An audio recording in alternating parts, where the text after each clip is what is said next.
Bom dia, queridos. Saúdo a todos com a graça e a paz do nosso Senhor e Salvador, o Senhor Jesus Cristo. E digo sempre que é um prazer, um privilégio poder compartilhar da palavra de Deus com os irmãos, poder abrir esse livro sagrado, esse livro que também é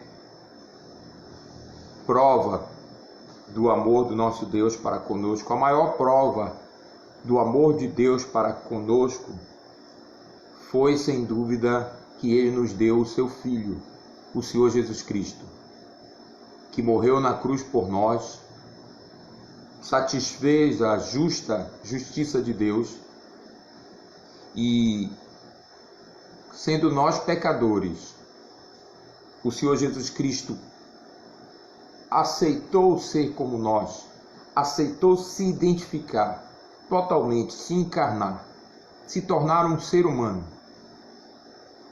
E sendo perfeito, sendo Deus encarnado, portanto sem pecado, impecável, mesmo assim ele aceitou o castigo que era nosso, a condenação que era nossa.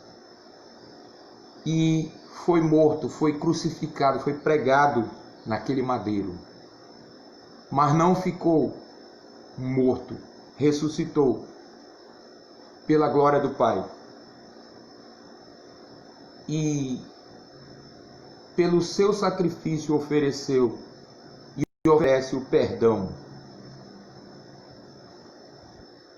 total de todos os nossos pecados. Essa foi, sem dúvida nenhuma, a maior prova de amor de Deus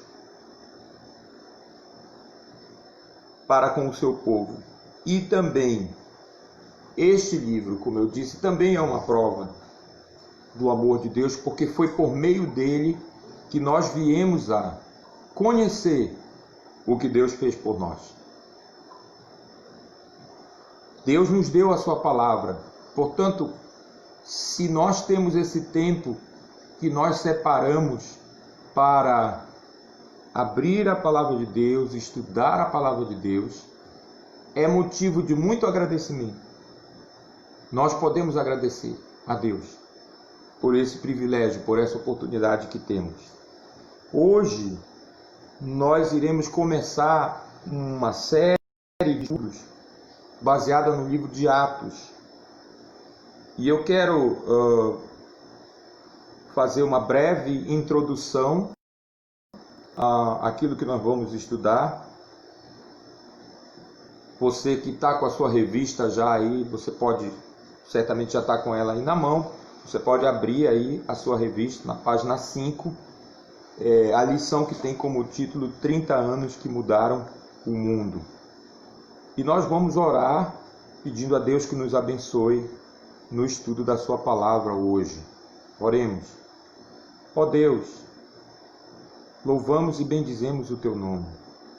Agradecemos de coração, porque o Senhor nos deu a tua palavra. E além disso, temos conosco o teu Santo Espírito, que nos ajuda a entendê-la, que na realidade nos capacita, porque nós, em nós mesmos, não conseguiremos entender a tua palavra.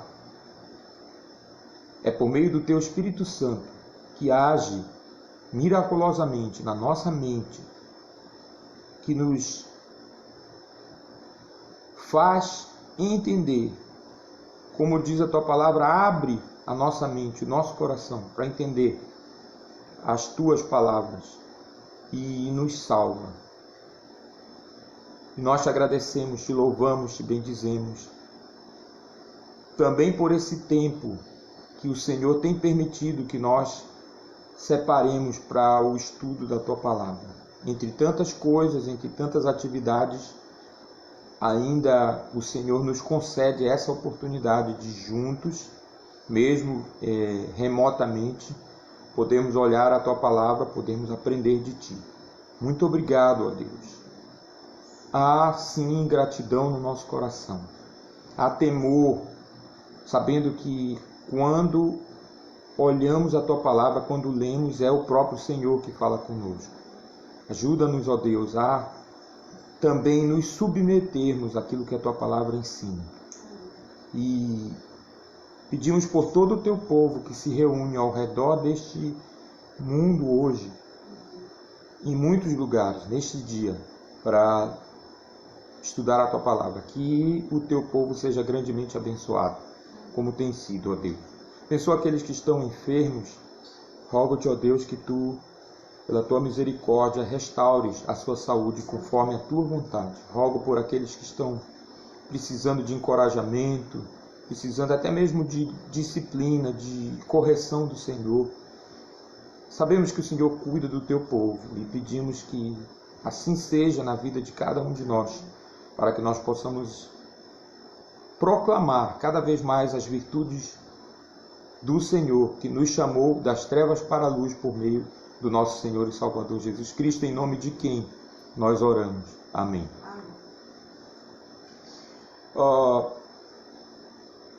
Eu faço questão de sempre reconhecer o trabalho daquelas pessoas que colocam esse material na nossa mão. Isso é um ministério, é um trabalho importantíssimo, e essa revista que nós estamos usando é da editora Cristã Evangélica, que tem um trabalho realmente maravilhoso para a escola dominical, para pequenos grupos, que atinge todas as faixas etárias. Eu não sou da Igreja Cristã Evangélica, mas eu reconheço o esforço desses irmãos e recomendo esse material. Nós já estamos, acho, na nossa classe, talvez é a 4ª ou 5ª revista que nós estamos usando, só na nossa classe.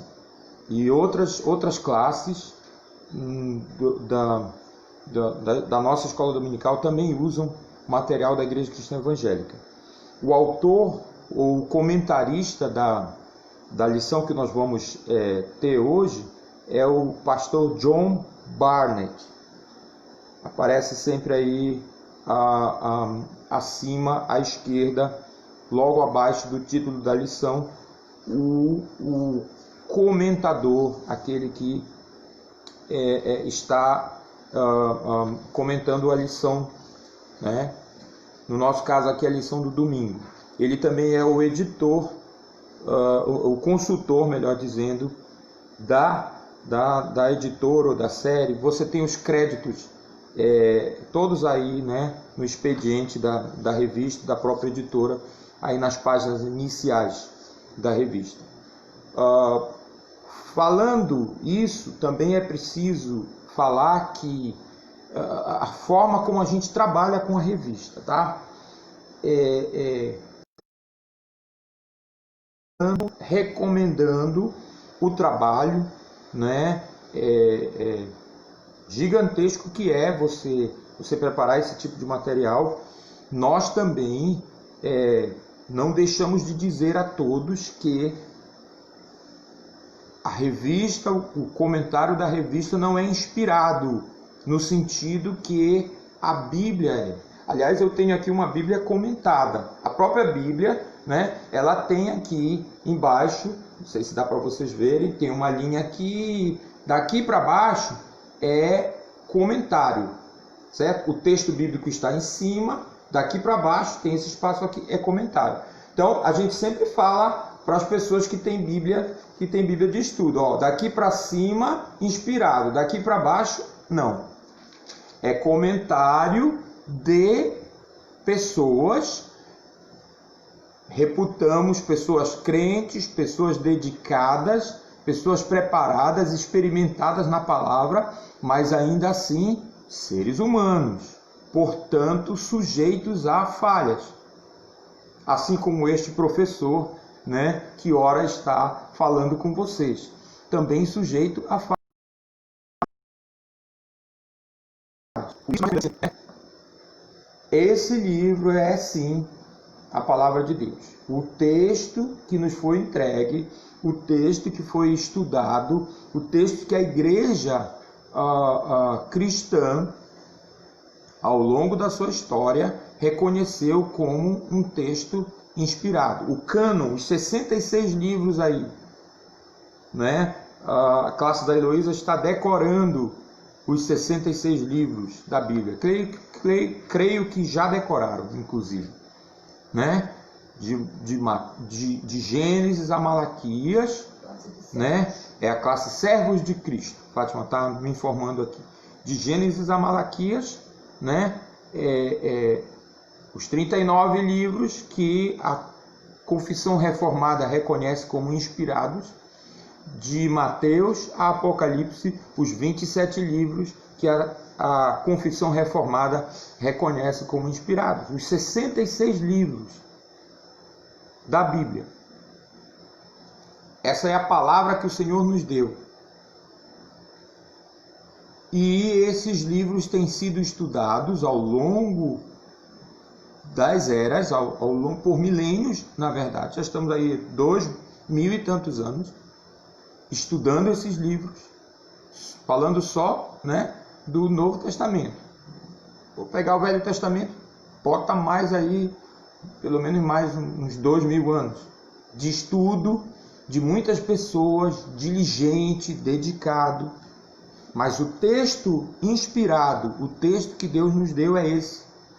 De Mateus a Malaquias, os 39, de Gênesis a Malaquias, os 39, de Mateus a Apocalipse, os 27.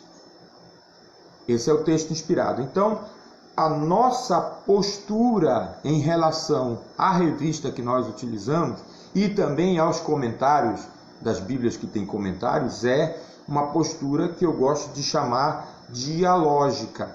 Nós procuramos dialogar com esses textos à luz daquilo que o texto da Palavra de Deus nos diz.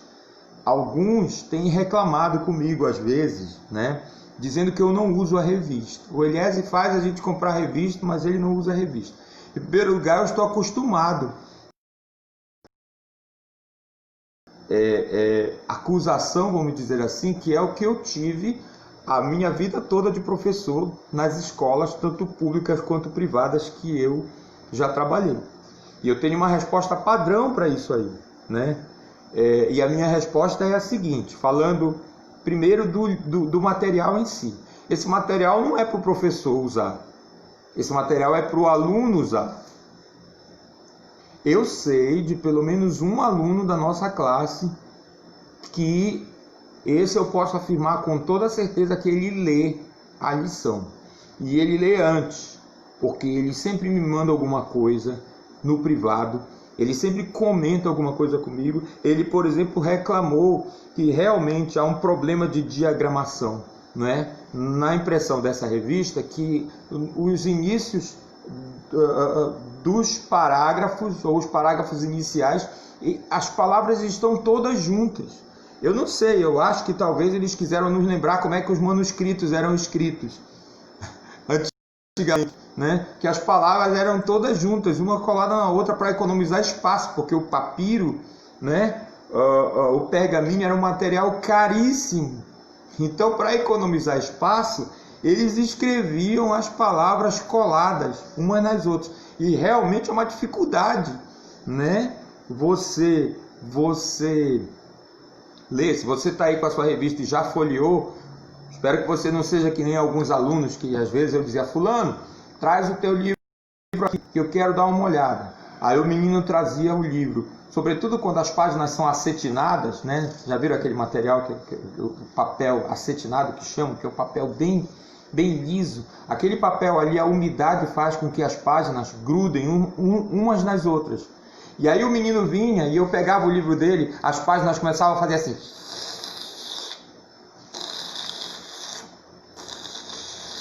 Aí eu olhava para o menino. Né?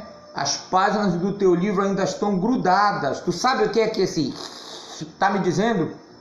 Professor, este menino ainda não abriu este livro. Porque se tu já tivesse folheando o livro, as páginas não estariam grudadas. Espero que vocês aí, eu infelizmente não tenho condições de ouvir se as páginas da sua revista estão fazendo esse barulhinho. Mas quem já viu, quem olhou, realmente tem essa dificuldade aí. As palavras estão muito juntas nos primeiros parágrafos. Então esse irmão, eu sei que ele lê, eu sei que ele olha a revista com antecedência. E na verdade isso é o que eu quero de vocês. Eu quero que vocês leiam a lição, de preferência antes. Quais são as vantagens disso? Muitas vantagens. Primeiro, você já vai ter mais ou menos o texto na sua mente quando o professor for explicar. Os comentários na sua mente. Talvez as suas perguntas na sua mente. Isso ajuda bastante. Eu tive uma aluna, ela era excelente, essa menina. Ela estava sempre 1 ou 2 capítulos à frente da turma. Então, se a turma estivesse estudando o capítulo 2, ela estava no 3 ou no 4. Aliás, às vezes eu tinha que parar ela. Eu cheguei a reclamar com a mãe dela sobre isso. Por favor, me ajude. Estou tentando convencer a fulana a diminuir o ritmo dela. Mas ela era ávida por entender as coisas, ávida por conhecer. E assim, eu olhava aquela menina e dizia, bom, se não aconteceu uma desgraça, essa menina vai longe. Porque ela estava cada dia mais preparada para isso. Eu chamo isso de prontidão. Esse aluno ele está pronto para esse diálogo, pronto para essa conversa que faz com que a gente cresça, com que a gente aprenda. Então, eu quero que a revista seja do seu consumo aí. Eu quero que você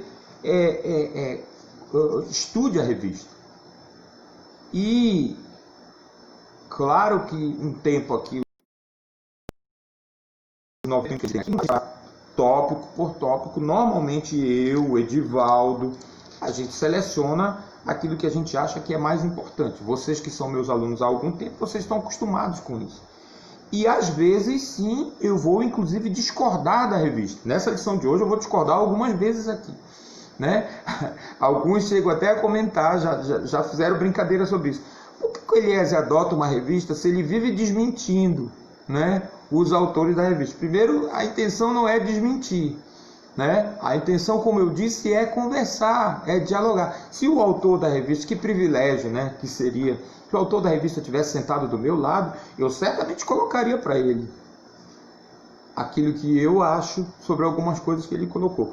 Eu, como professor, eu amo quando os alunos questionam, quando os alunos, às vezes, até se contrapõem.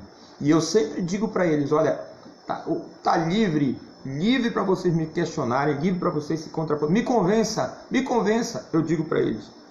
E isso aconteceu algumas vezes na história, né? Não foram tantas, menos do que eu gostaria. Mas às vezes, por exemplo, quando eu passava a prova, eu fazia uma pergunta, eu tinha uma resposta na cabeça, esperada, o aluno me dava uma resposta totalmente diferente. Às vezes eu, inclusive, penalizava o aluno por causa disso. Depois ele vinha, professor, olha essa situação aqui e tal. E eu dizia para ele, me convença. E aí o aluno, olha em mim, olha. E aí eu olhava, rapaz, me dá essa tua prova aqui. E consertava lá, e o aluno ficava feliz, e eu ficava mais feliz ainda. Olha, esse aí tá do jeito que eu gosto. Então, eu incentivo, eu recomendo, eu imploro que você use a sua revista, né? Você usa, é sua, né? Você pegar minha Bíblia, você vai ver que eu quase não marco. Eu faço uma coisa muito discreta, já falei sobre isso, já comentei, né? Diferente do meu pai, a Fátima está dizendo aqui, a Bíblia do papai é totalmente marcada, totalmente várias cores, ele tem lá um sistema que é dele, né? De estudar a palavra de Deus. Conheço outros irmãos também que fazem isso. Eu não sei o que é. talvez pelo trauma que eu tenho de pegar livros marcados. Eu não gosto de ler livros marcados. Eu acho que de alguma forma, quando você marca um livro, e é claro, se o livro é seu, você está livre para fazer o que você quiser, tá? Você acaba direcionando a outra pessoa que vai ler, se for pegar aquele livro, para aquilo ali. Então, não sei o que é, mas eu não tenho nada contra, é sua revista, pode marcar e tal, mas se você pegar a minha, você não vai ver nada marcado, praticamente, né? Mas faça isso, né? Leia, estude a lição, certo? Que isso vai, com certeza, abençoar bastante você. Aqui, nesse momento aqui, a gente vai pincelando ou pensando, sei lá, né, alguma coisa aí, e não necessariamente trabalhar o texto integral da revista. Eu gosto do subtítulo que está aqui, né, na nossa capa: 30 anos que mudaram o mundo. E é exatamente isso. O pastor John, ele explica isso logo no parágrafo aí da lição, entre 33 e 64 depois de Cristo. De fato, nesse período aí de 30 anos, o cristianismo, a igreja cristã, ela virou o mundo de ponta cabeça, vamos dizer assim, né? Transformou o mundo. Os opositores do cristianismo usaram até outra expressão: transtornou. Fizeram uma confusão, né? Destrambelharam o mundo. Vamos usar essa palavra antiga, mas que a maioria de vocês entende. Era assim que os opositores do cristianismo sentiam a respeito do cristianismo, a respeito da igreja cristã. Né? E eles chegaram a expressar isso. Lucas registrou isso pelo menos uma vez. Esses que têm transtornado o mundo, que têm causado confusão no mundo, chegaram aqui na nossa cidade. Nós vamos ver esse texto especificamente mais tarde. Então, o cristianismo foi esse novo movimento aí que realmente revolucionou, abalou os alicerces do mundo, e o mundo de fato nunca mais foi o mesmo depois disso. Aqui vem logo, né, o comentário aí sobre o título do livro, né, Os Atos dos Apóstolos. É um título tradicional, muito embora não esteja aqui registrado os atos de todos os apóstolos, é claro que não, né? O livro se fixa mais nas atividades de Pedro, de Paulo, né, de Tiago, que era o irmão de Jesus por parte de Maria, né? Por isso o pastor John sugere aí o título Atos do Espírito Santo, seria mais apropriado. De fato, eu concordo com ele. O Espírito Santo é o personagem central, é o personagem principal do livro de Atos. É ele que, conforme a palavra de Jesus, quando Jesus disse, isso também está aí, não é? E eles escolheram aqui, os editores, como o verso-chave para o livro de Atos, é o capítulo 1, versículo 8. E você tem aqui o texto, mas eu vou aqui a página da minha Bíblia, eu vou ler aqui na nossa versão adotada, que é a Nova Versão Transformadora. Palavras de Jesus Cristo, diz assim: vocês receberão poder quando o Espírito Santo descer sobre vocês, e serão minhas testemunhas em toda parte, em Jerusalém, em toda a Judéia, em Samaria e nos lugares mais distantes da terra. Então, Jesus instruiu os seus apóstolos, os seus discípulos, o grupo já estava maior aqui, a aguardarem a promessa que ele havia feito, está registrada lá em João capítulo 16, promessa do Espírito Santo, do Consolador. Jesus ordenou que os discípulos aguardassem em Jerusalém, até que do céu, pelo Pai, eles fossem revestidos de poder para realizarem a obra que Deus havia determinado que eles fizessem. E Lucas se propõe aqui, como está colocado no livro, e nós vamos ver mais à frente, ele se propõe a fazer um relato dessa história do início do ministério do Espírito Santo, do estabelecimento da igreja no mundo. Então, o primeiro tópico, o pastor John, ele procura falar da situação histórica, dá aí um fundo histórico para o livro de Atos. E o subtópico desse ponto 1 aí, o primeiro subtópico é o que ele chama de 3 vantagens para os primeiros crentes. Por que vantagens? Porque a presença desses elementos aí, no contexto histórico daquela época, facilitou a pregação cristã e o avanço do cristianismo. Esses 3 elementos é a paz romana, pax romana em latim, né? E o que foi essa paz romana? Esse nome ele é muito questionado na história, né? E a gente não vai entrar nesse mérito aqui, porque na realidade foi uma paz imposta. Isso a gente sabe. O fato dele usar a expressão aqui não significa que ele está endossando o que o Império Romano fez, não é? Mas a cidade de Roma e o Império Romano, ele foi conquistado, ele foi, digamos assim, erguido a peso de muita guerra, de muito sangue, de muita expoliação. Isso aí não se discute, né? Ele não está endossando o pastor John ao usar esse termo, ele não está dizendo que isso foi certo. Eu faço questão de dizer isso porque nós somos o tempo todo questionados como cristãos. Há pessoas que dizem que o cristianismo foi inventado pelo Estado romano. A gente vai discutir isso aqui mais na frente, né? Mas elas dizem que foi uma invenção do Constantino, né? Lá no século IV, né? Esse cristianismo que a gente tem hoje, besteira, desculpa, mas isso é besteira. Não é nada disso.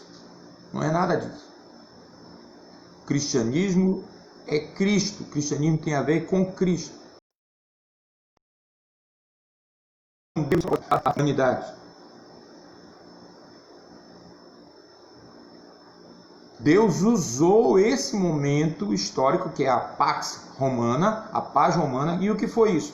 Foi quando os romanos impuseram a sua organização política, as suas leis, os seus costumes, ou os costumes que eles adotaram, a todas as regiões conquistadas do Império. Deus usou essa situação para que o Evangelho fosse pregado. A língua grega é o segundo elemento que está aí, que a língua diplomática era a língua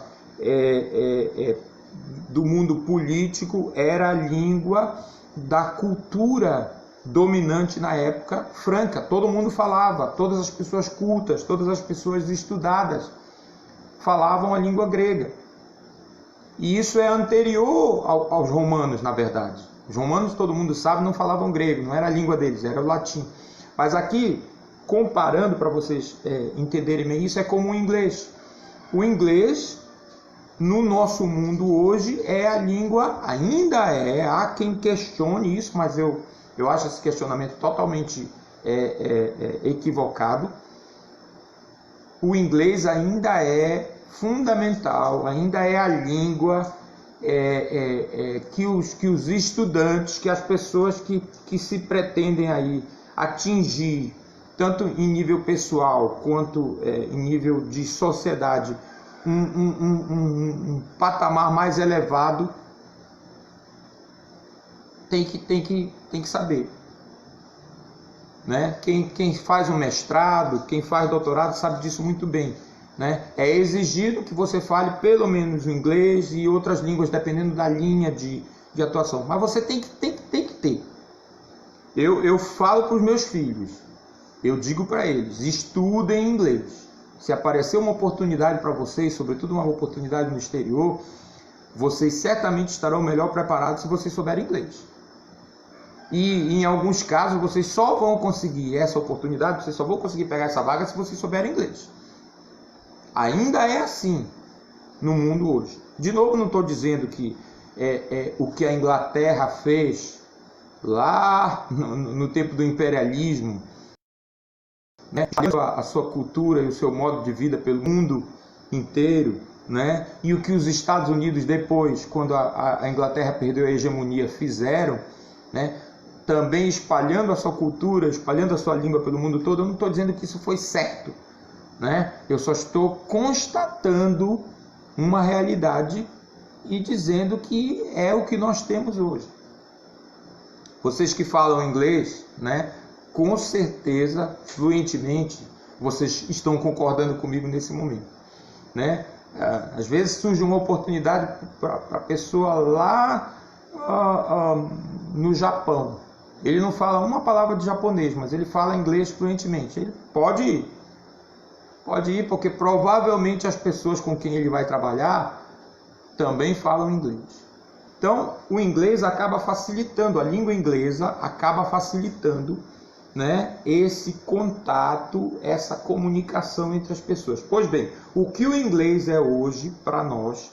O grego, o chamado grego koiné, que era a língua comum, foi na época do livro de Atos. Então, as pessoas cultas, elas falavam a sua língua nativa. No caso dos hebreus, por exemplo, falavam o hebraico, o aramaico, mas também falavam o grego. Paulo falava o grego, escrevia em grego e falava muitas outras línguas. E alguns, e eu não vejo por que a gente vai discordar disso, alguns insistem em dizer que o próprio Senhor Jesus Cristo, boa parte do ministério dele também falava. Não vou entrar nesse mérito aí da questão. O Novo Testamento, ele, mesmo tendo sido escrito alguns em hebraico, a gente acredita, também foram traduzidos para o grego logo, né? A lei, os profetas, os salmos, o Velho Testamento já havia sido traduzido para o grego antes de Jesus vir, né? Então, isso aí eu vou precisar botar o dedinho aqui nessa tela, que apareceu um troço aqui, pronto, tá resolvido, tá? E então era a língua que todo mundo falava, tá? Só explicando esse ponto aí. E isso, sem dúvida, facilitou bastante a difusão do Evangelho. O terceiro elemento que está colocado aí é a fé judaica. A fé judaica era admirada, muito embora incompreendida por muitas pessoas, inclusive os romanos, na época do livro de Atos. Os romanos, mesmo sem entender, eles admiravam, em alguns casos respeitavam, alguns se tornaram prosélitos. O que é um prosélito? É uma pessoa que, mesmo não sendo da cultura originária daquela religião, ela abraça aquela religião, ou seja, ela se converte. Isso é um prosélito, certo? Um exemplo de um prosélito na Bíblia é Cornélio. Vocês lembram dessa história? Ele era romano, não é? Portanto, ele não era judeu, mas ele se converteu ao judaísmo. E mais tarde Deus enviou Pedro lá na casa dele para que ele conhecesse Jesus, para que ele fosse salvo pela pregação do Evangelho. Mas antes de ser um cristão, antes de ser crente, ele era um prosélito, isto é, ele havia se convertido ao judaísmo. Alguns não se convertiam ao judaísmo, muitos, na verdade, mas eles respeitavam a religião, né? E por isso essa presença do judaísmo ali naquele mundo meio que globalizado da época, né, facilitou também a difusão, o espalhamento, vamos dizer assim, da fé cristã. Se você se lembra, lá no dia de Pentecostes, a gente vai falar mais sobre isso lá na frente. Divaldo, não se aborreça comigo, que eu estou entrando na lição dele um pouco, mas a gente vai falar sobre isso quando a gente vê os povos, as nações que estavam ali em Jerusalém no dia que o Espírito Santo desceu. Você vai ver que é mais ou menos toda a região ali do mundo romano havia gente em Jerusalém no dia de Pentecostes. Então, esses três elementos aí, né, a pax romana, ou a paz romana, a língua grega e essa presença do judaísmo ajudaram os primeiros crentes, ajudaram a difusão do cristianismo. Mas também havia obstáculos, né? E o pastor John coloca 2 obstáculos, né, para isso. E quais são? Eu vou falar dos 2 logo, de uma vez, para a gente entender bem. De novo, você tem aí dois povos, os judeus, ou 2 classes de povos, os judeus e os não-judeus, que são comumente chamados de gentios, né? Essa palavra gentios, ela vem do latim, né? As gentes em latim era o termo que eles utilizavam para falar do povo comum, né? Gentium, certo? Então, o gentio é aquela pessoa que está fora de um determinado contexto cultural daquele que está falando, certo? Daquele que fala. Então, sempre que aparecer essa palavra gentio na Bíblia, né, já que a Bíblia surgiu dentro do contexto judaico, né, você deve entender o gentio aí como o não judeu, tá? Se você for pegar, por exemplo, a literatura do século XVI, a literatura portuguesa e depois a literatura que vai ser produzida no Brasil nos séculos 17, 18 por diante, a palavra gentio lá já significa outra coisa. Já significa os povos, normalmente das áreas conquistadas, que não eram cristãos. Certo? Então, gentio, nesse caso, nessa literatura, já tem um outro significado, né? Tem a ver, por exemplo, com os nativos daqui do Brasil, né? Comumente chamados de índios. Quando um padre no século XVII fala de gentio, aqui no Brasil ou no mundo colonizado por Portugal, ele está falando de povos autóctones, ele está falando de índios, como é popularmente falado. Aqui na Bíblia, certo? O gentio é o não judeu. Então, tem que ficar claro aí esse termo para vocês, tá? Eu vou precisar colocar só um pouquinho de água aqui.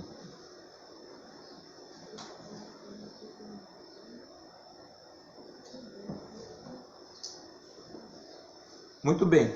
Então, quais eram esses obstáculos aí? Primeiro, o evangelho era escandaloso para os judeus e ele era uma loucura para os gentios. Vamos entender, e está bem explicado aqui, por que, né, que o evangelho era escandaloso para os judeus. O pastor John, ele colocou aqui, não era fácil e não é até hoje para um judeu seguir a Cristo. Verdade, verdade. O papai sempre conta a história de um senhor judeu que ele, comerciante aqui, eu já contei essa história outras vezes, não faço isso com desrespeito, né? É um fato que eu relato para explicar uma mentalidade, só isso. Mas o papai contava que esse senhor tinha um comércio, né? lá na frente da cidade, lá próximo ao mercado, onde é o mercado central hoje, e o papai chegava com a Bíblia, né, para pregar o evangelho lá para as pessoas, e chegava lá no estabelecimento dele, e logo de cara ele ia dizendo: olha, o senhor não precisa pregar para mim, pregue para esses outros aí, para mim o senhor não precisa pregar, eu sou judeu. Então, esse homem, ele estava apegado à sua tradição, claro, né? E deve ter sido bem instruído na tradição, que leva o judeu a pensar que eu sou o povo escolhido de Deus, né? O povo para quem tem as promessas. Talvez ele não sabia muito mais do que isso, né? Mas era o suficiente para ele, certo? Então, não precisa pregar para mim, eu sou judeu, certo? A ideia para um judeu na época que o livro de Atos foi escrito, no mundo de então, de que ele precisava de se arrepender dos seus pecados e crer num sujeito que foi crucificado, era uma loucura para eles isso. É sempre bom a gente lembrar que a maior oposição à pessoa do Senhor Jesus Cristo, ao próprio Senhor Jesus Cristo, na época em que ele esteve aqui, veio justamente da religião institucionalizada lá na Palestina, lá em Israel. Os principais opositores, de novo, isso é histórico, tá? Eu não estou fazendo nenhuma crítica destrutiva aos judeus. Eu estou dando um fato histórico. Os maiores opositores de Jesus, enquanto ele esteve aqui no seu ministério terreno, foram os representantes da religião institucionalizada lá na sua terra, lá na Judéia. Leia o Evangelho de João e isso vai ficar absolutamente claro para você. Então, não era fácil. E não é até hoje, sobretudo para aqueles que são ortodoxos, para aqueles que seguem ali a doutrina, estrita doutrina, a rígida doutrina, né, da religião. O Dr. John, a seguir, ele faz um comentário aqui que eu vou discordar, tá certo? Ele diz, nesse ponto A, aí, no final da página 6, ele diz assim: os mensageiros eram leigos, iletrados e incultos. Os judeus eram acostumados com os eruditos rabis. Ele está se valendo, Dr. John, da tradução, acredito eu, que está aí em Atos capítulo 4, versículo 13. Convido vocês a darem uma olhada. Atos capítulo 4, versículo 13. Eu vou ler aqui na edição Revista e Atualizada, a segunda edição. Eu creio que a Fátima está ali com a Almeida nova, em AA. Na realidade, eu não cheguei a verificar como é que está lá, mas eu vou dar uma olhada aqui. Mas eu vou ler naquela que ainda é a Bíblia que muita gente usa, tá? A versão que muita gente usa, sem problema com isso, certo? Tá? Mas eu creio que a maioria das pessoas, até entre nós, ainda usa essa versão aqui, e está escrito assim, Atos capítulo 4, né, versículo 13, diz assim: ao verem a intrepidez de Pedro, quem? Os líderes judaicos, tá? O sinédrio lá, ao verem a intrepidez, ou seja, a coragem de Pedro e João, sabendo que eram homens iletrados e incultos, admiraram-se e reconheceram que haviam eles estado com Jesus. É como está aqui nesta versão. Como eu disse, eu não chequei antes, falhei aí nesse dever de casa, mas vou checar agora, vou dar uma olhada aqui se houve alguma alteração na Nova Almeida. Deixa eu ver aqui. Atos capítulo 4, versículo 13, diz assim: ao verem a ousadia de Pedro e João, sabendo que eram homens iletrados e incultos, ficaram admirados e reconheceram que eles haviam estado com Jesus. Preste atenção, vamos falar aqui um pouco. Eu vou dizer de novo, eu não sou quem me dera, né? Não sou tradutor de texto, tá? Não tenho essa formação, mas eu sou bem curioso e acho que esse é um bom exemplo para a gente falar esse assunto que é importante. Eu nem vou ler na Nova Versão Transformadora ainda. Essa tradução é ruim, essa que eu acabei de ler? Não é uma tradução ruim, ok? Mas você precisa entender, eu repito isso sempre, você está lidando com uma língua que ninguém mais fala, você está lidando com uma cultura que não existe mais, e quando você pensa que você tem que traduzir isso para a nossa cultura, para a nossa língua, é um trabalho hercúleo, é um trabalho difícil, é um trabalho gigantesco. O que o texto está dizendo aqui? Né? O texto está dizendo que vamos ler o texto ao contrário, né? De trás para frente, que os principais sacerdotes, os membros do Sinédrio, ao verem a resposta que Pedro deu para eles, a resposta corajosa, não só Pedro, mas João também, né? Eles, em primeiro lugar, reconheceram, tiveram que admitir, esses homens andavam com Jesus. Vejam a imagem de Jesus, os debates com Jesus, a capacidade argumentativa de Jesus, o poder da palavra de Jesus havia impactado aqueles homens de uma maneira impressionante. Eles não haviam se convertido, mas aquele impacto estava lá.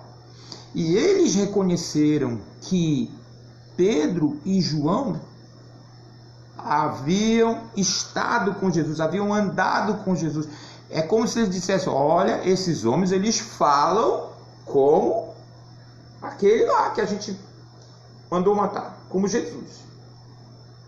E isso é espantoso, isso é extraordinário, porque o que esses homens são? Eles são pescadores.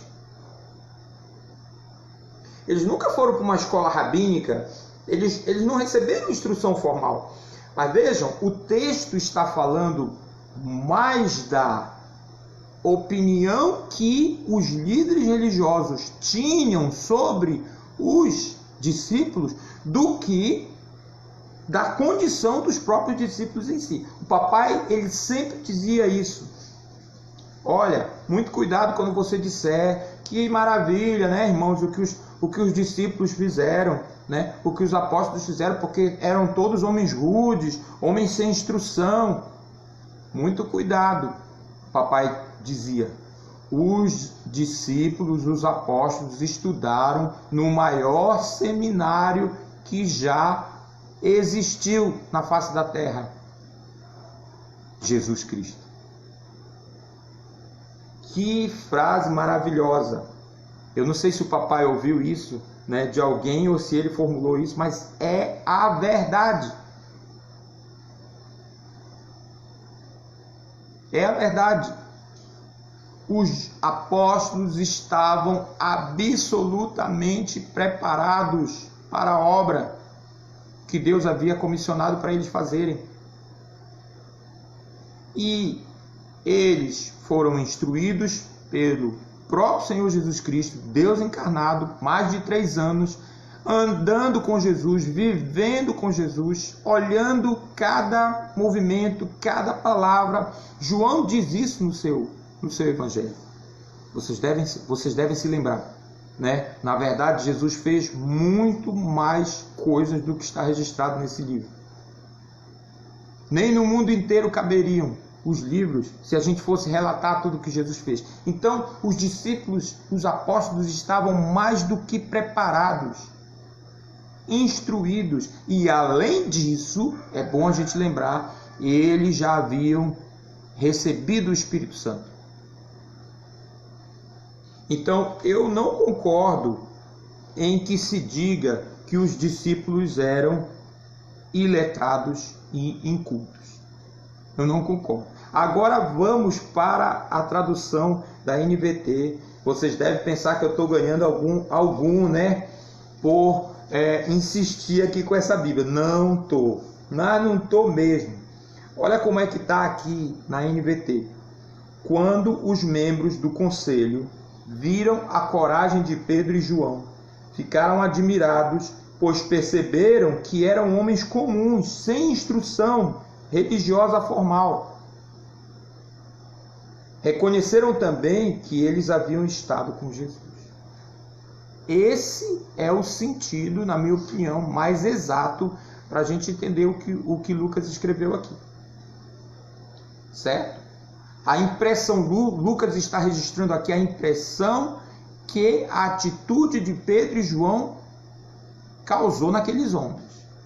E o que aqueles homens estavam pensando era exatamente isso. Como que esses homens, que até alguns anos atrás estavam jogando rede no mar, pegando peixe, agora falam desse jeito com a gente? Essa é a ideia. E quando a gente acolhe esse sentido, na minha opinião, a gente entende e é mais impactado pelo que o próprio versículo está dizendo. Era Jesus. Era a presença, entre aspas, de Jesus. Era a marca impressa de Jesus no caráter daqueles homens que estavam impactando aqueles líderes religiosos lá que estavam conversando com eles. Eu espero que vocês tenham entendido esse ponto, né?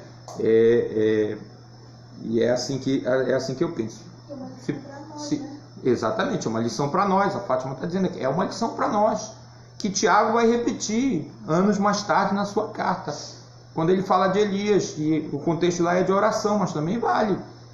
O que Elias, entre aspas, conseguiu com oração, fazendo com que por 3 anos, né, mais de 3 anos na verdade, não chovesse na terra, ele diz lá, Elias era um homem comum, como nós, sujeito aos mesmos sentimentos. Ele orou e parou de chover por mais de 3 anos. Ele orou de novo e a chuva caiu.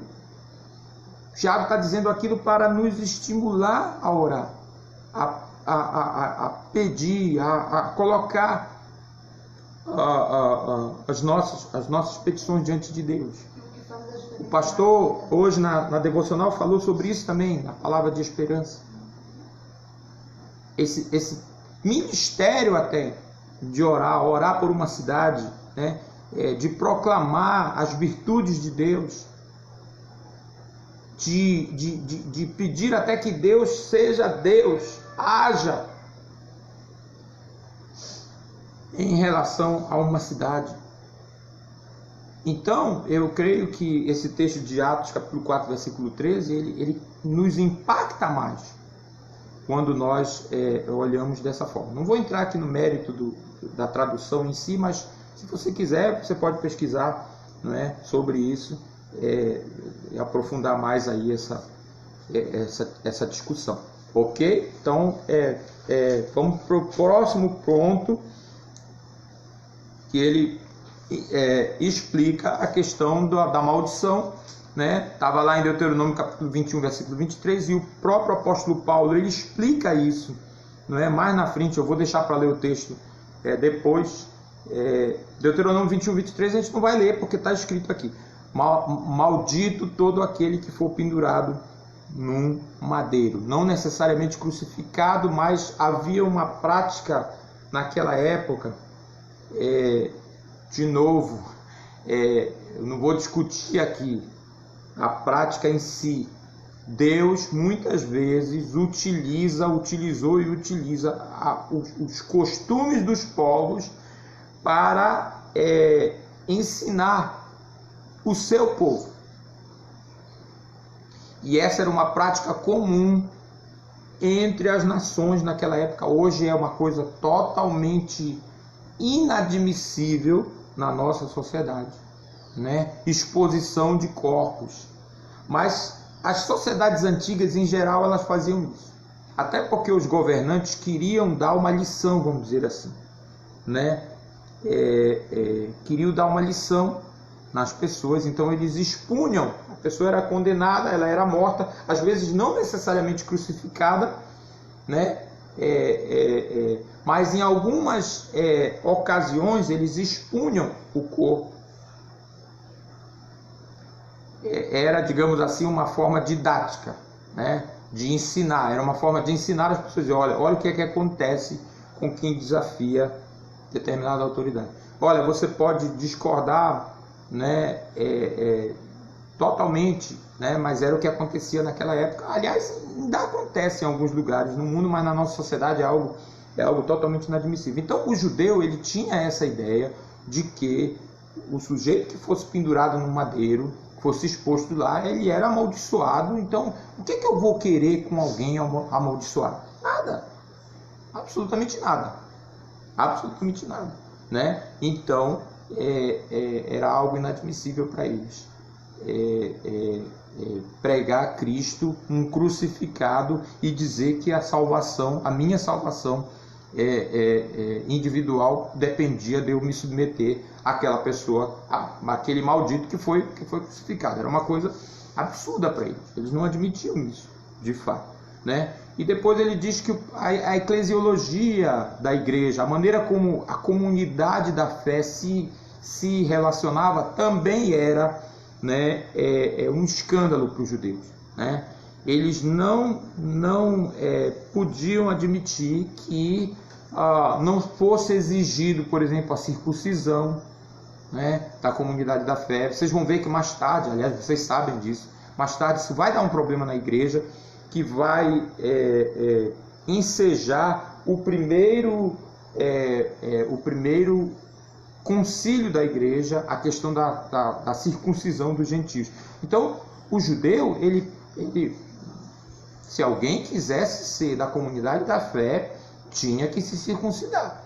Era mandato de Deus. Eles acreditavam nisso, né? E eles não podiam admitir que alguém pudesse ser inserido na comunidade da fé sem se circuncidar, né? E outras coisas, né? Sem se submeter a um treinamento formal. Eles chegaram a falar isso de Jesus, né? Como esse homem demonstra esse conhecimento se ele nunca estudou, se ele nunca foi para uma escola rabínica? Como é que ele sabe tanto, né? Isso foi uma coisa que ficou na cabeça deles, né? Então eles não podiam admitir que a igreja se organizasse dessa forma, né? É isso que nós temos aí.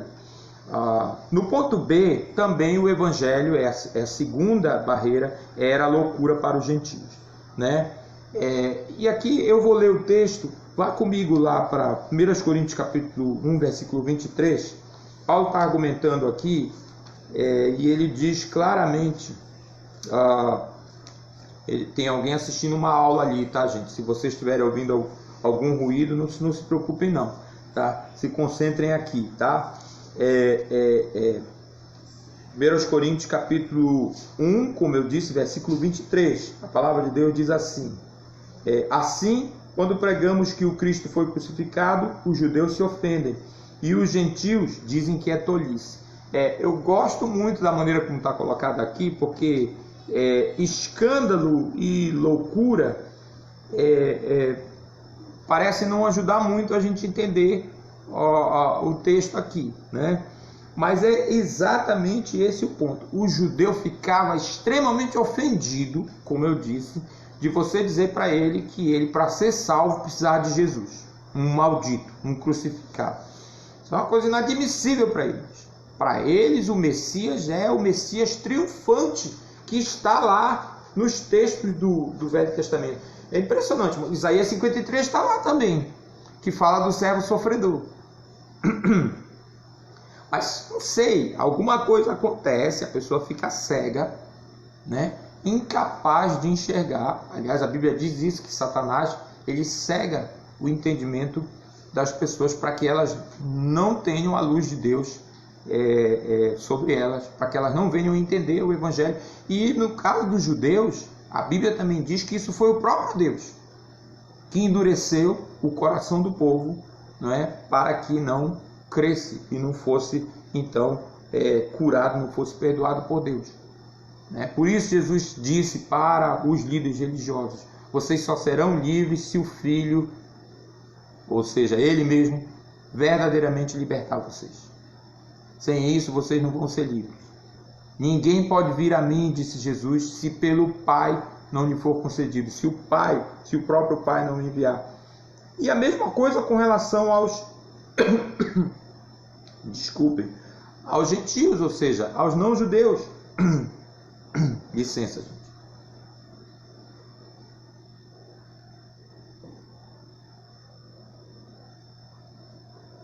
Vocês devem se lembrar que quando Paulo estava pregando lá em Atenas, estava indo tudo muito bem, né? Até quando ele falou da ressurreição dos mortos. Quando ele falou que Jesus foi ressuscitado dos mortos por Deus, na hora a plateia se desinteressou.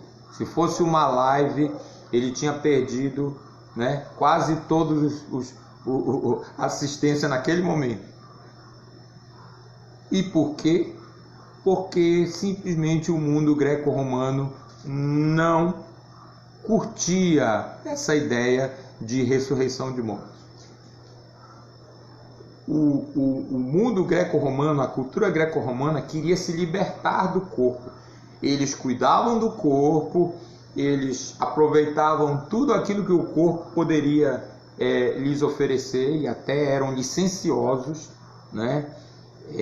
Havia toda uma doutrina filosófica que dizia que você devia aproveitar ao máximo os prazeres do mundo, né? Mas depois que morresse, para eles, ótimo, era o que eles, quem acreditava numa outra vida, ótimo.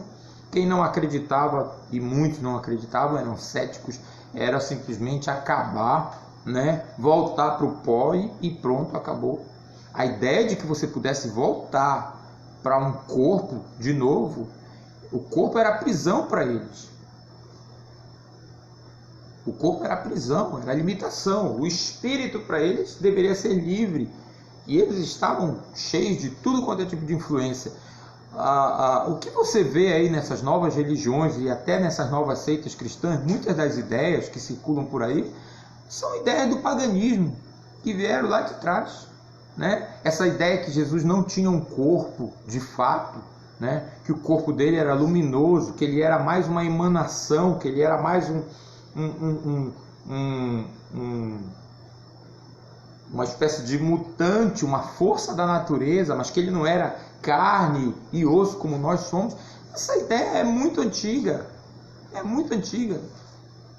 né? E outras ideias aí. Então, quando eles ouviram Paulo falar de ressurreição, sobre esse assunto a gente vai te ouvir numa outra ocasião, né? E foram embora. Só aqueles que Deus já tinha escolhido e que Deus, pelo Espírito Santo, abriu o entendimento para que eles entendessem o Evangelho, só aqueles que foram atrás de Paulo. Não, peraí, a gente quer saber mais. E foram poucos. Então, era tolice para os não-judeus, muita coisa, né, que a igreja vai dizer. Por isso aí esses obstáculos, essas barreiras para os primeiros crentes. As barreiras que Deus, com certeza, superou ou fez a igreja superar. Tem a questão da vida social, que eu achei muito interessante. Por causa da sua vida social nada atraente, não frequentava o teatro, não gostava das histórias dos deuses. Por isso a igreja, né, era um povo considerado estranho. Aliás, vamos parar e vamos pensar um pouco nisso aqui. Eu já comentei isso aqui outras vezes.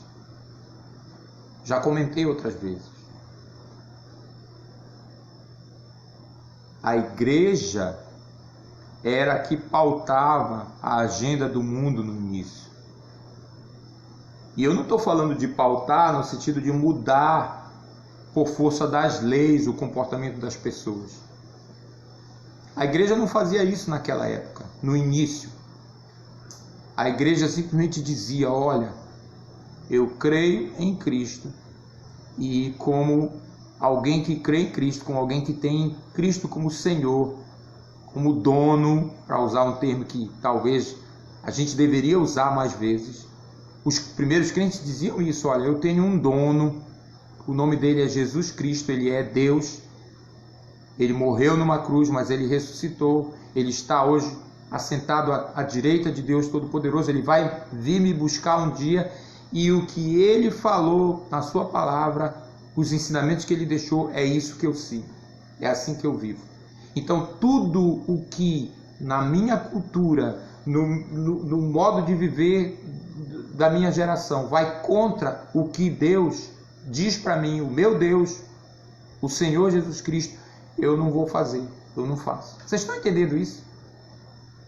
Quando eu digo pautar, é nesse sentido. E mais, a igreja deixava claro: se você quiser nos seguir, é isso que é requerido de você. Se arrependa dos seus pecados, se entregue a Cristo e viva por meio dele ou para ele.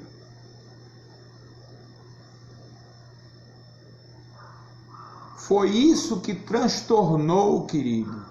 Foi isso que transformou o mundo naquela época. Eu já comentei aqui, né? A igreja em algum momento teve que decidir. A gente pode ir assistir esses espetáculos de gladiadores no Coliseu, falando de Roma, por exemplo. Mas havia outros ginásios, esses eram espetáculos comuns.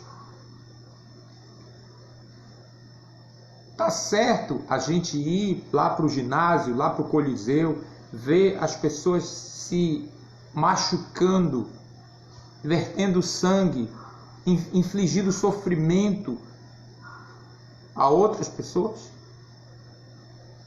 A igreja teve que decidir isso. E muitas outras coisas. Muitas outras coisas.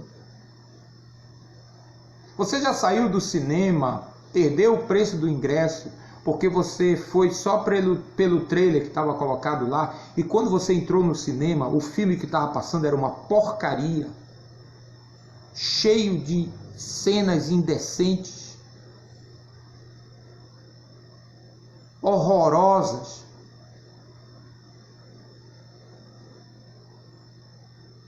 Você já fez isso?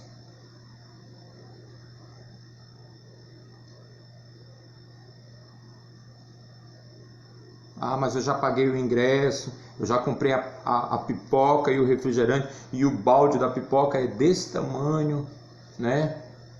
Agora já gastei, eu vou ficar por aqui. Mas certamente o Espírito falou com você: levanta dessa cadeira e vai-te embora. Isso não vai ser bom para você e nem para alguém, sobretudo um incrédulo, que te vê sentado aqui nessa cadeira, assistindo esse lixo, assistindo essa porcaria. E seja mais criterioso aquilo que você vai escolher.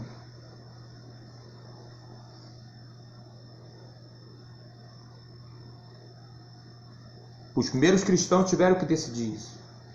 E eles sim acabaram vivendo um estilo de vida que, claro, né, aquela comunidade não ia aceitar. Muitas das acusações terríveis que fizeram contra os cristãos antes, algumas delas, algumas não, todas nesse caso, totalmente infundadas, começaram a surgir histórias que eles faziam sacrifício de criança e um monte de coisa. Sabe por quê? Porque os cristãos não viviam como eles viviam. E todas as vezes que a gente não vive como a maioria vive, Eles vão arrumar um jeito de falar mal da gente. Esteja certo disso. Esteja certo disso. E o que eu falei do cinema vale também para sua casa. Vale também para aquela novela porca que você insiste em assistir. Mas lá só tem adultério, só tem mentira, só tem filho desobedecendo o pai, só tem porcaria.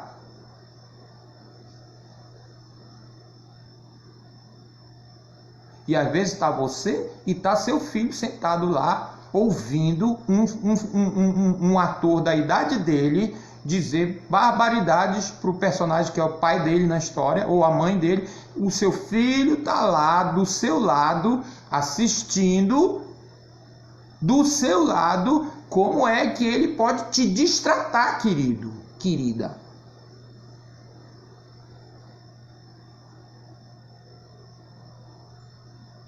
Mas o Espírito fala para você: levanta dessa cadeira e desliga essa televisão. Pega o controle remoto que está aí do teu lado. Tira da mão do teu filho. Porque tem casa que quem controla o controle remoto é o filho.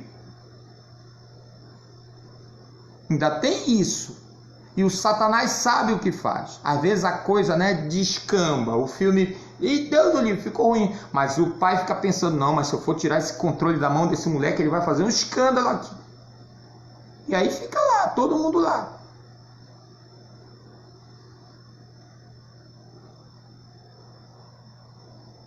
Tem um desenho aí que eu nunca assisti um episódio sequer. Eu bati o olho naquele desenho e eu não gostei. Mas depois eu fui informado por alguns pais que a personagem, desenho infantil, a personagem só chamava o pai de bobão, de tolo, sei lá mais o que, nem me lembro mais. E é tema de festa de aniversário.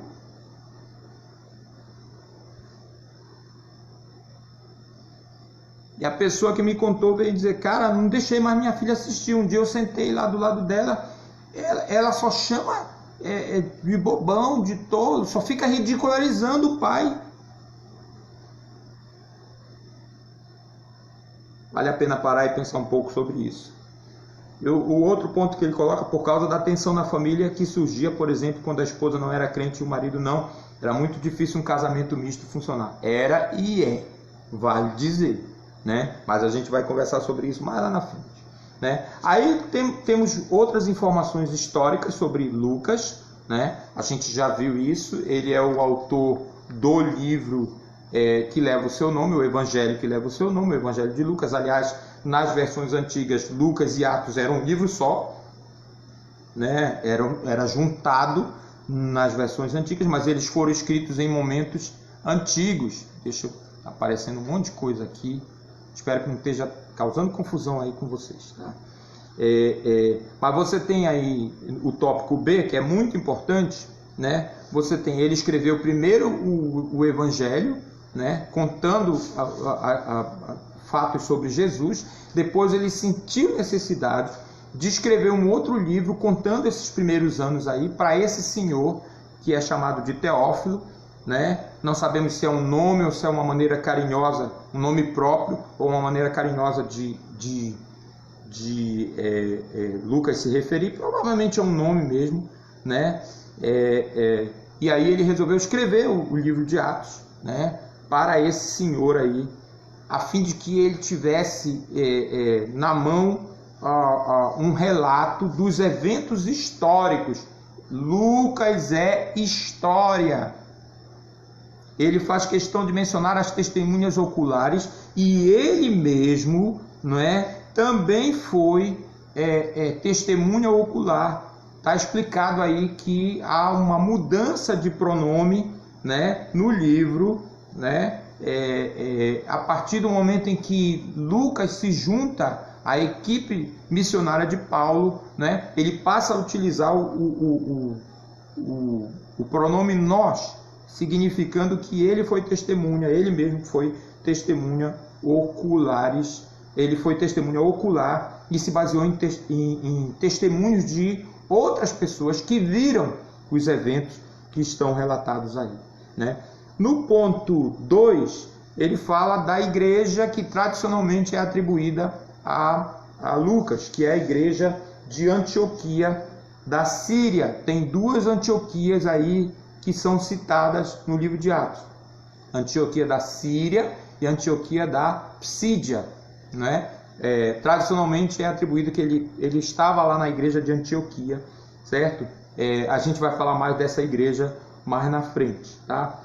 Depois ele faz aí uma caracterização dos personagens do livro de Atos, tá?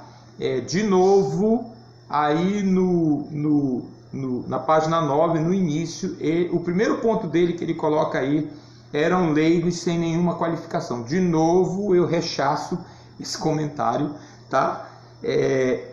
Você vê, eu acho muito interessante o caso de Apolo, né? Vocês estão lendo o livro, você já deve ter visto ou já leram. Apolo, ele era um cara versado nas escrituras judaicas, ele conhecia as escrituras judaicas, ele conhecia, gente, estava acontecendo um troço aqui impressionante, vários aplicativos estão falhando e estão colocando mensagem, mas eu vou continuar, não, já vou terminar, Fátima. Eu estava dizendo que o caso de Apolo é muito interessante porque ele só conhecia o batismo de João, ele conhecia o Velho Testamento bastante, ele havia recebido alguma formação, mas ele sabia pouca coisa do cristianismo, mas ele era crente, ele já era cristão. E aí Áquila e Priscila, eu acho muito interessante, viram aquele jovem, viram a capacidade dele, quer saber, vamos chamar ele aqui, vamos dar mais uma instrução para ele, vamos ajudar para ele entender melhor o Evangelho. Então, leigo é uma coisa, sem qualificação, na minha opinião, é outra, a menos que você esteja pensando só naquela qualificação formal que você obtém por meio de um seminário ou de uma instituição estabelecida. Mas, para mim, qualificação não é só isso. Qualificação é você ser preparado para exercer uma função, certo? É isso que é para mim. Então, eu não aceito essa ideia de que os primeiros crentes não foram habilitados, não foram capacitados, não foram qualificados para fazer a obra. Eles foram sim, tá? Outro ponto aí que diz assim: eram leigos sem nenhuma organização. De novo, com todo respeito, me parece mais um comentário de alguém que está acostumado, está com uma cultura que é organizada em extremo, né? Mas ele diz: não tinha nenhuma sede, secretárias, telefones, rádio ou TV. Nem se imaginava que algum dia teríamos algo, como a internet, enfim. Nenhuma das coisas que consideramos indispensáveis hoje para um grande impacto na evangelização. Não tinham templos, nem prédios próprios, nem finanças. De fato, não tinham de levantar às 4 horas da madrugada para fazer tendas, ou o equivalente antes de pregar nas ruas, né? Aliás, de fato, tinham de levantar às 4 horas da madrugada para fazer tendas, ou o equivalente antes de pregar nas ruas. Então, de novo, ele está aqui trabalhando a questão. O leigo é aquela pessoa que não recebe uma formação teológica, né? Em alguma instituição, certo? Eu sou um leigo, a maioria dos professores da nossa igreja é leiga. Nós temos 2 pastores formados na igreja, né? Temos outras pessoas que estudaram, eventualmente em algum momento num seminário, fizeram cursos, né? A maioria das pessoas que trabalham na nossa igreja são pessoas leigas, mas eu repito, são pessoas qualificadas e nós temos sim uma organização que está aí, e eu vou trabalhar mais essa questão lá na frente quando eu falar do Espírito Santo, do papel do Espírito Santo, tá? Eram crentes transculturais, isso sim, é fato, né? Pessoas de diversas culturas, falando diversas línguas, a gente vai ver isso mais lá na frente. Eram crentes bem unidos, né? Isso está registrado aí no capítulo 3, né? Eu acho que seria interessante a gente fazer rapidamente, né, essa leitura. Vá comigo, por favor, a gente já vai terminar, só vou dar alguns informes, tá? Atos 2, aliás, né? Atos capítulo... Não, o texto que eu quero é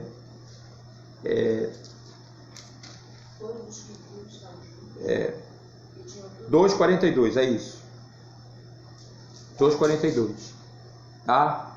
2,42 diz assim: todos se dedicavam de coração ao ensino dos apóstolos, à comunhão e ao partir do pão e à oração, tá? Agora, outro texto,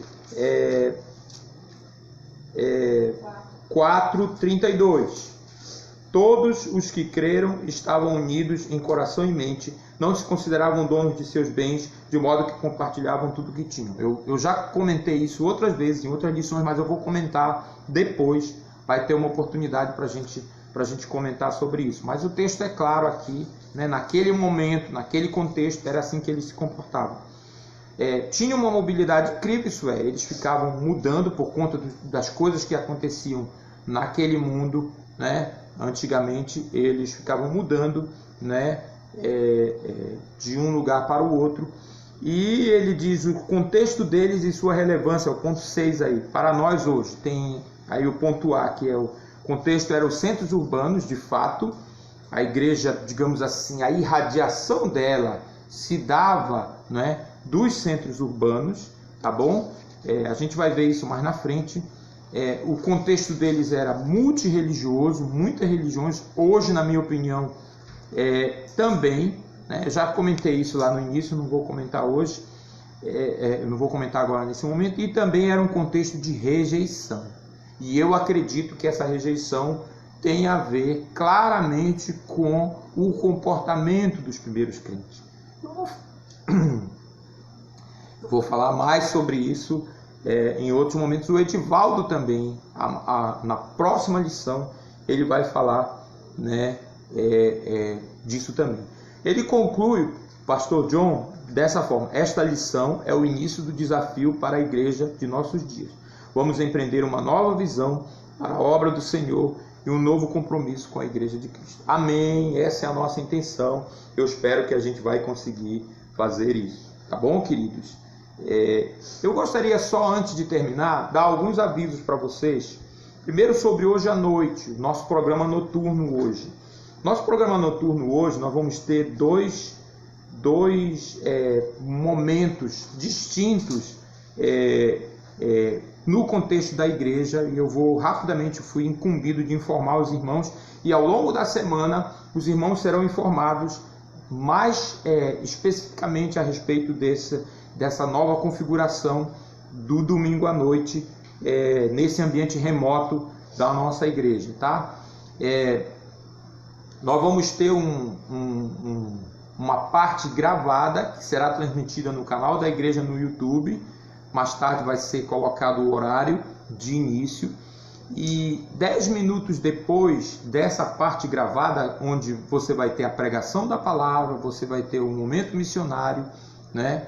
E algumas músicas aí para o deleite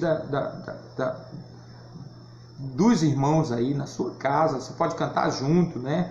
E após esse evento gravado, nós vamos abrir uma sala no aplicativo Zoom para um segundo momento de interação entre os irmãos. Nós estamos assim incentivando os irmãos a participarem desse momento, tá? A gente vai cantar mais um pouco, a gente vai ouvir testemunho de alguns irmãos e dar aí a oportunidade para que a gente possa interagir uns com os outros, tá certo?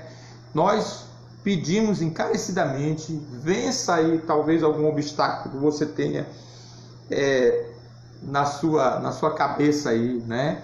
E participe desse evento. O link vai ser informado direitinho. Chama o filho aí, que com certeza domina esse negócio de celular, esse negócio de rede social bem melhor do que você, né? Pai, mãe, mas participe conosco desse evento pela plataforma Zoom mais tarde, tá bom? Que Deus nos abençoe. Nós vamos orar agora e vamos encerrar esse momento aqui. Ó Deus, mais uma vez nós agradecemos a Ti pela Tua palavra. E quantas coisas nós podemos aprender, ó Deus, e quantas coisas ainda aprenderemos antes de nos reunirmos com o Senhor, seja quando nós morrermos, seja quando o Senhor voltar. E tudo isso é bênção maravilhosa para nós, porque nós te conhecemos melhor, conhecemos a Tua atuação, Senhor, na história, e isso nos dá esperança cada vez mais de que o Senhor há de cumprir com todos os Teus propósitos, com todas as Tuas promessas para nós, ó Deus. Agradecemos muitíssimo pela Tua palavra, pedimos que o Senhor nos dê um bom domingo, pedimos que o Senhor nos abençoe mais tarde à noite, logo mais, nos eventos junto à Tua igreja, ó Deus. Que sejamos todos abençoados grandemente pela Tua palavra e pela oportunidade de edificar uns aos outros, estimular uns aos outros a continuar amando como o Senhor nos ama e praticando boas obras para a Tua honra e a Tua glória. Em nome do Senhor Jesus Cristo nós oramos. Amém. Queridos, mais uma coisinha antes de terminar. Vocês já sabem que no domingo que vem o nosso professor, o irmão Edivaldo Trindade, estará conduzindo a lição. Fique atento ao grupo da classe, e eu também vou colocar aqui na minha página no Facebook como que a lição do irmão Edivaldo será transmitida, tá bom? Que Deus nos abençoe, um bom domingo a todos. Estamos aí no 23º domingo, hoje, completando aí o 23º domingo de lições aqui pelo Facebook. Não é o que nós gostaríamos, mas é o que Deus tem colocado para nós. A saudade é grande, mas também o desejo de ver cada um dos irmãos bem, cada um dos irmãos cuidado por Deus. Quero mandar um abraço especial para o meu filho Inson, que estará completando 26 anos amanhã. Muito amor, muita oração por ti, meu filho. Se quiser vir almoçar aqui em casa, né? Vou comprar um açaí e a gente vai comer ainda aquela carne que tu assaste ontem, e a gente vai ter um bom tempo aqui, com toda certeza. A todos os irmãos, que Deus abençoe a todos. Tchau, e a gente se vê por aí.